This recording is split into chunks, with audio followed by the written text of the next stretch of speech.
खुलुमबाय। बड'लेण्ड इंखं टेलिभिजन स्टुडिय'आव आं ललिता गयारी दिनै मोनाबिलिनि गाहाय रादाबफोराव दं। अलंबार मुसाहारि आरो देवबार रामसियारिनो साहित्य एकाडेमि बान्था। बिटिआर सोरखारा मिशन फिन रोदोमखांनि सायाव बारग' एनडिबिनि सोद्रोमाफोरजों सावरायदों। रायजोनि गं 34 फरायसालिफ्रा थाबैनो बन्द जासिगोन। क'क्राझारनि एमपि नब कुमार सरनिया सासे फेलें एमपि। जनायाव मोनस्नि मैदेर हाथाइजों लोगोसे 2 सुरां फालांगिरि हमदों। गसाइगाव जिल्ला बिपिएफ राजखान्थि हान्जानि खौरां मेल। प्रमद बर'आ 5 बोसोर आबुङै बिटिसिखौ खुंफुंनो हाया बुंदों देरहासात बसुमतारी। दानिया फैदो आबुं रादाबाव।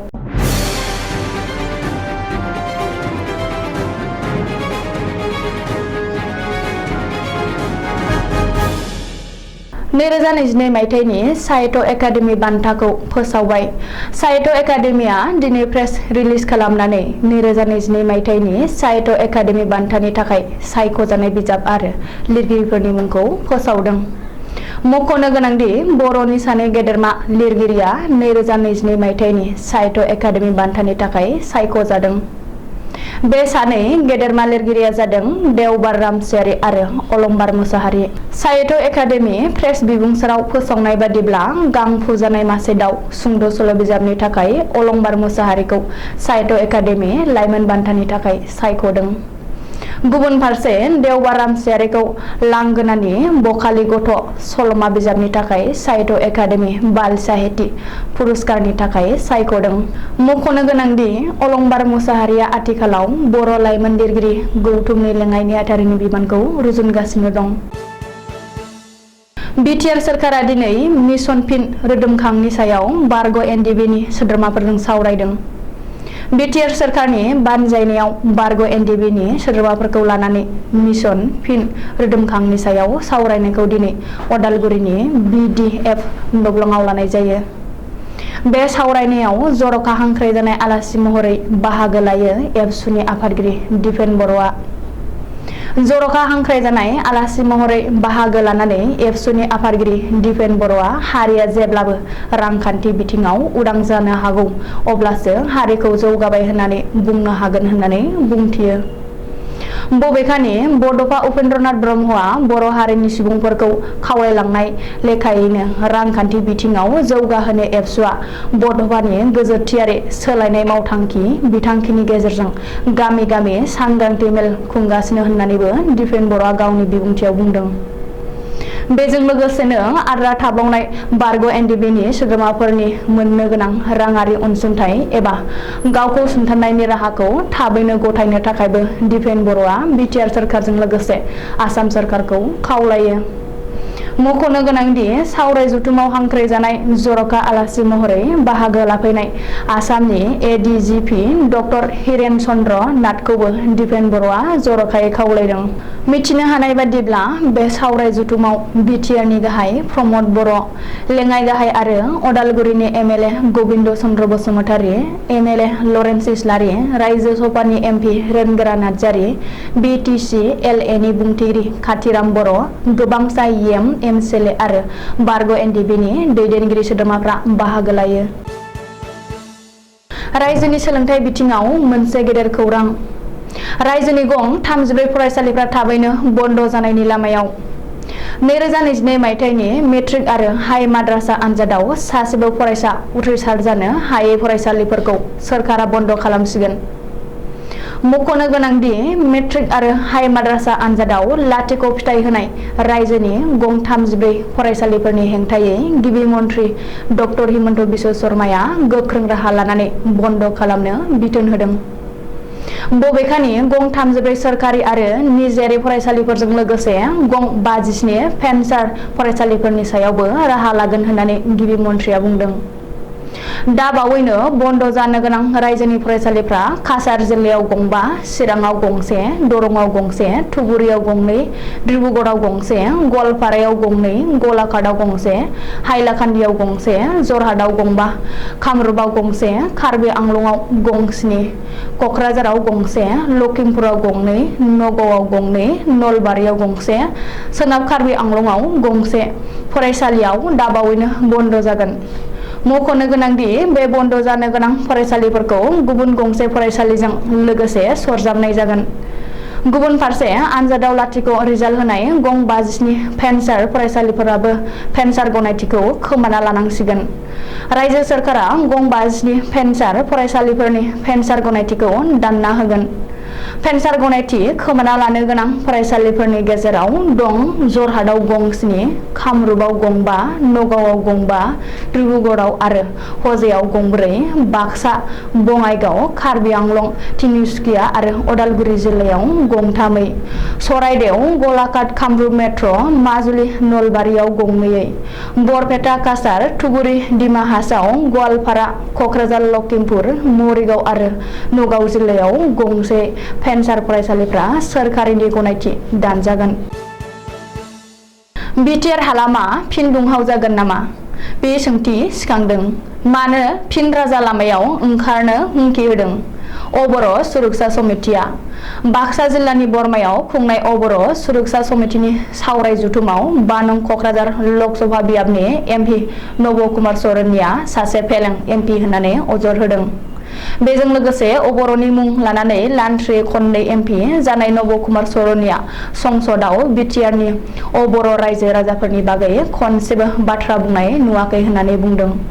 बिटिआरनिफ्राय बांसिन अबर' सुबुं थानाय गामि दानख'नाय बिटिआरआव अबर' रायजो राजाफोरनो हा आरो रावनि मोनथायखौ रैखाथि होनाय बायदि दाबिफोरानो अबर' सुरक्षा समितिनि गाहाय दाबि आरो बे दाबिफोरखौ मावफुङाब्ला फिन राजा लामायाव ओंखारबोगौ होननानै हुमखि होदों अबर' सुरक्षा समितिनि नेहाथारि माधव राजबंसीया। मख'नो गोनांदि 2023 मायथाइनि सिगां सोरखारा बिटिआरनिफ्राय अबर' गामिफोरखौ दानख'आब्ला आरो हानि जेंनाखौ सुस्राङाब्ला फैबाय थानाय लकसभा बिसायख'थिखौ नेवसिगारगोन होननानै माधव राजबंसीया बुंदों। बबेखानि बिटिआरनि 22 लाख अबर' रायजोफोरनि जेंना सुस्रांनायनि थाखाय सोरखारा दानानै होनाय कमिटियाबो गावसोरनि रिपर्टखौ गथायाखैसै।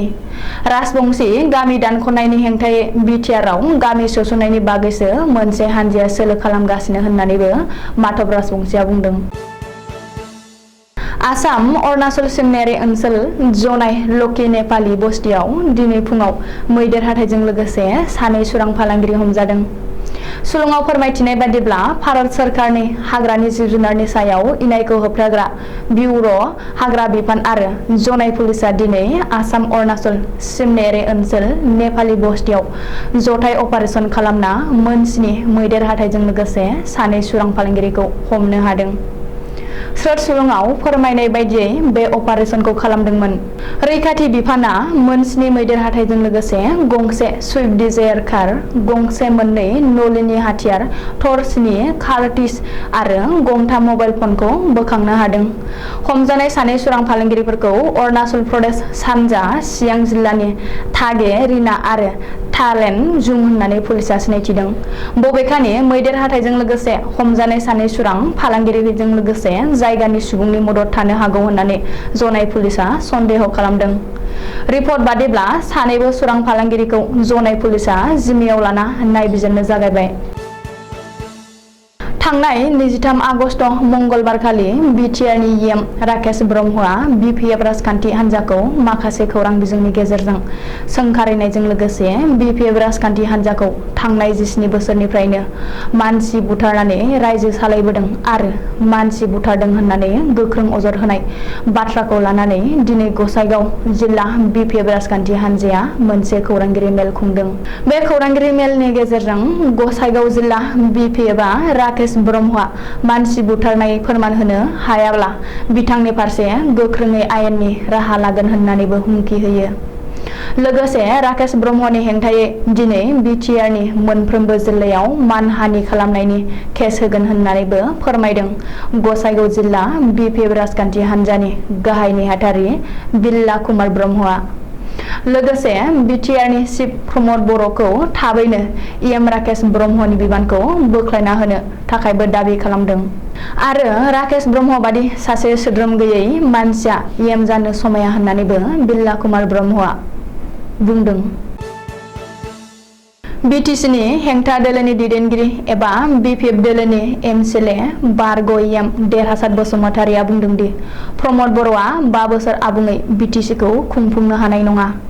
मानो होनोब्ला आथिखालाव प्रमद बर'नि लोगो एबा इएम एमसिएलएफोरानो प्रमद बर'नि सायाव गोजोननाय गैया। बिटिआर गोरोबथानि जोहै सिगांनि थाखानाय बिटिसिनि गोहोखौ प्रमद बर'आ खोमानानै लाबाय, जायनि जाहोनाव बिटिसिनि अट'नमासनि गोहोआ गैला जानायाव बिटिसि सेक्रेटारियेटआ जेबो खामानि गैया जालांबाय आरो लोगोसे गासै बिफाननि डाइरेक्टर मावख'फ्रा जेबो खामानि गैया जालांबाय। प्रमद बर'जों दैदेनजानाय बिटिसि सोरखारा आथिखालाव जेबो खामानि मावनो हायै बेंगुरा जालांबाय, बेखौ बयबो नुगासिनो दं। बेनि अनगायैबो देरहासात बसुमतारिया बुंबावदों दि प्रमद बर'आ दैदेननाय सोरखारा थांनाय समाव रायजो बेंगिरिनि खुंथाय समाव आद्रा थाबोनाय फान्डनि 674 कौटि रांखौ 3.5 दानाव खरस खालामदों, जायखौ रावबो लेखा गोरों मानसिफ्रा फोथायनो हानाय नङा। बेनि अनगायैबो बाक्सानि बरमायाव मंगलबारखालि इउपिपिएल दोलोनि इएम राकेश ब्रह्मआ बिपिएफ दोलोनि सायाव मानसि बुथारग्रा दोलो होननानै प्रेस बिबुंथि होनायाव बेनि उल्थायै राकेश ब्रह्मनि हेंथायै आयेननि राहा लागोन होननानैबो देरहासात बसुमतारिया मिथिहोबावदों। बे बाथ्राखौ देरहासात बसुमतारिया चिरां जिल्लानि बर' बाजाराव जानाय बिजनी जिल्ला बिपिएफ दोलोनि सांग्रांथि सावराय जथुमाव बुंदों। मख'नो गोनांदि बे दोलोआरि सावराय मेलाव बिपिएफ दोलोनि एमएलए सरन बर' आरो गोबां एमसिएलएफोरा बाहागो लादोंमोन आरो फैगौ समाव रायजो राजानि जौगानायनि थाखाय डिसिप्लिनखौ मानिनानै आवगायलांनांगौ बेफोरखौ सावरायनाय जादों। दिनै मोनाबिलिनि रादाबा एसेनोसै, गोजोन्थों।